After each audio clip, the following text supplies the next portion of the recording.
It's Jana here from janashubert.com, and we're going to be looking at entrepreneurship in a little bit more academic way today because I have with me Dr. Mathew Hughes from the Nottingham University, who is an Associate Professor there of Innovation and Entrepreneurship. Hello Matthew, thanks for joining me.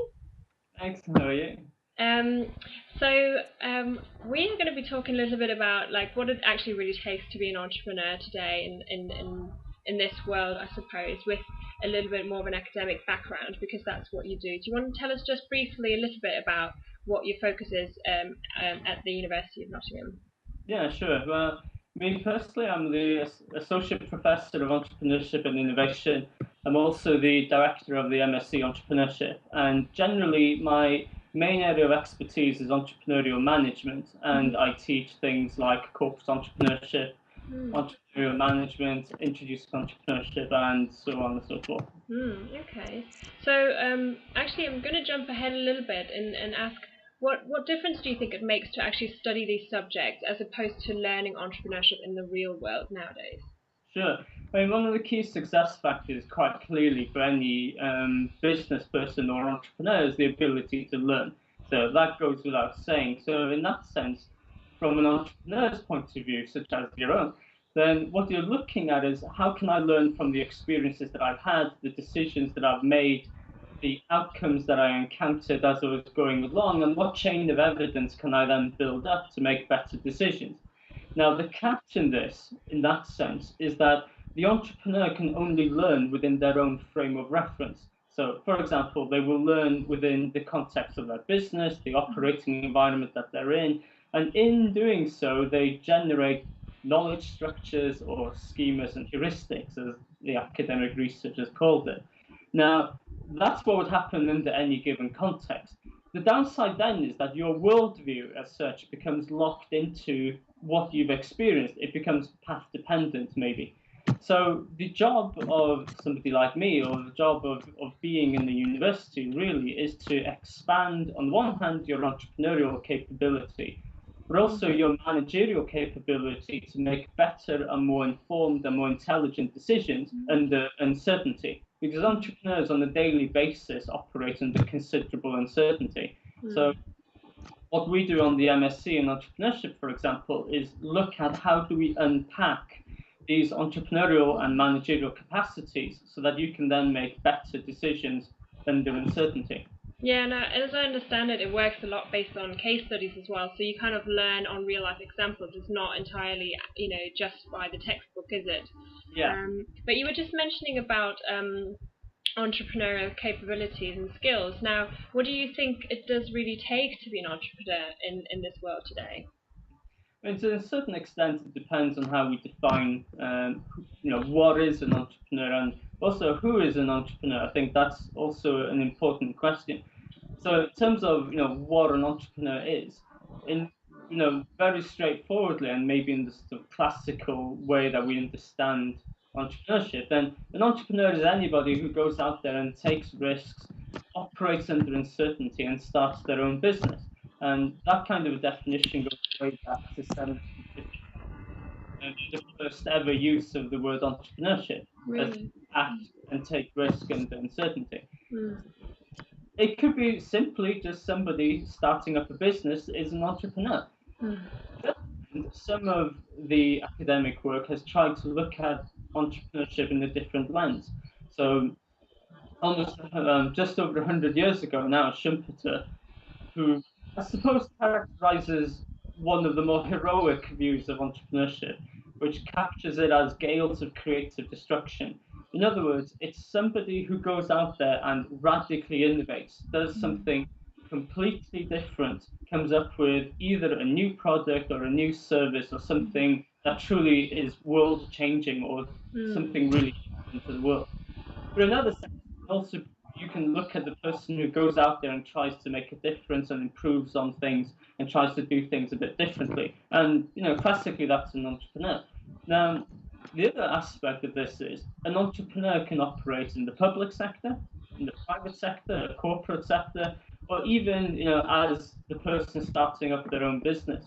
So, in my opinion, it's more about what does the entrepreneur bring to the table? What are the skills? What are the mindsets that differentiate that person from, shall we say, a more classical manager in that sense. And I suppose that's where the university goes in and sort of works to expand the mindset, isn't it? And sort of creates new structures and ways of thinking about problem solving, probably, and different ways to innovate. Well, very much so. What Yeah.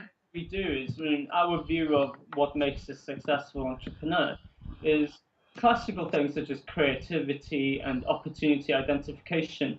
But on their own, they're not really enough. It's how you then deploy them, it's how you manage the opportunities, it's how you value and exploit the opportunity and use your creativity in a more strategic way, perhaps, so that you're making better entrepreneurial decisions with a longer term lens to it. Absolutely. So, over the time that you've been studying the subject area, is there one aspect that you're particularly fascinated with? I know you've had sort of a bit of a stint at Harvard. What kind of things did you learn in those years? Well, Martin, I undertook some courses and training at Harvard, and where the objective of it, I guess, was to learn how Harvard goes about teaching, because their method is very case driven. So their approach is very much in every single class to use a primary case study and then to explore different avenues through that case study. The key thing that I took away from that really is that what you're trying to implant onto future entrepreneurs, or to teach them, or to develop their skill, is basically a bias for action and to take decisions when you don't know the outcome and you can't really predict what the outcome is going to be. So their approach is to very much use a case study as a template, but then to get students to explore what would you do as a manager, what would you do as an entrepreneur. And of course, the important thing to realize, and I think most entrepreneurs will probably be aware of this, is that there isn't one best way to be an entrepreneur, and we can't possibly claim to ever teach that sort of thing. What we can do is to expand your worldview and try to give you different tools, different mindsets, different perspectives, so that you then can make better and more informed decisions. Because one of the dangers of being an entrepreneur is that you can fall into the trap of what I call liabilities of success. So as an entrepreneur, you experience certain successes, you make what appear to be good decisions that pay off. So further down the line, when you encounter similar situations, there's a natural preference maybe to repeat these recipes. Well, it has worked, my understanding is this, so I will repeat my decisions. That can be as lethal as the liability. Yeah, absolutely.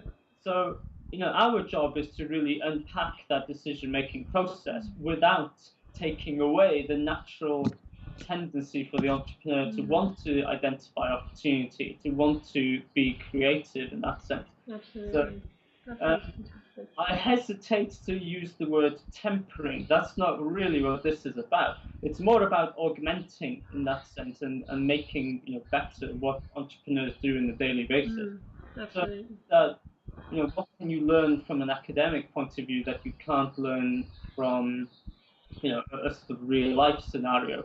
I don't really like using that word because it implies that what we do in university is not real life, and it is. But what we're really doing is to expand your capacity and your thinking range of thinking, so that you can then make better decisions. And from my own point of view, at least my slant on this is that as much as I admire the individual entrepreneur, my take on things is that I think it's dangerous that the entrepreneurial capacity and the entrepreneurial capability of a business is locked with one individual. It would be a quasi mistake, I think, to think that an entrepreneur is somehow special. They are, in the sense that we desperately need entrepreneurs to help grow the economy. That's how we're going to change things in this world. We're not going to do it in any other way. We need entrepreneurs to build businesses, to renew jobs, to create new projects and services that change the landscape of things. But to do that, it's better if the entrepreneur can then unlock the broader entrepreneurial capability inside their business. And that means you need to be a manager. And this is where you can fall into the trap of thinking that being a manager is antithetical to being an entrepreneur. It's not. being a good entrepreneur needs you to be a good manager. It's how you manage or bring together these two capabilities. That's Yeah. what my interest is. Absolutely, and not everybody has both capabilities when they start out. So absolutely, I can see that entirely. Very, very interesting. And I think I really like what you said earlier about, it's about taking action when you can't tell exactly what the outcome will be, because that's what life really is about as well, and career choices, which are the people that are listening to us right now. So it's hopefully encouraging for them to have a think about what they want to do, entrepreneurial or not, but take those action steps to into the unknown, even if it is a little bit insecure at the time. So thank you so much for joining me, Matt. It's such a pleasure to have you. I'll definitely be sharing the link down here, probably just for you guys who are interested in looking into doing some further studies in this area, because I can definitely see the benefit. I'm sure you can too. So thanks again for your time, Matt. I hope you have a wonderful day, and I suppose happy summer break for the moment. Yeah, Okay. thanks a lot. Thank you so much. Thank Bye-bye. you.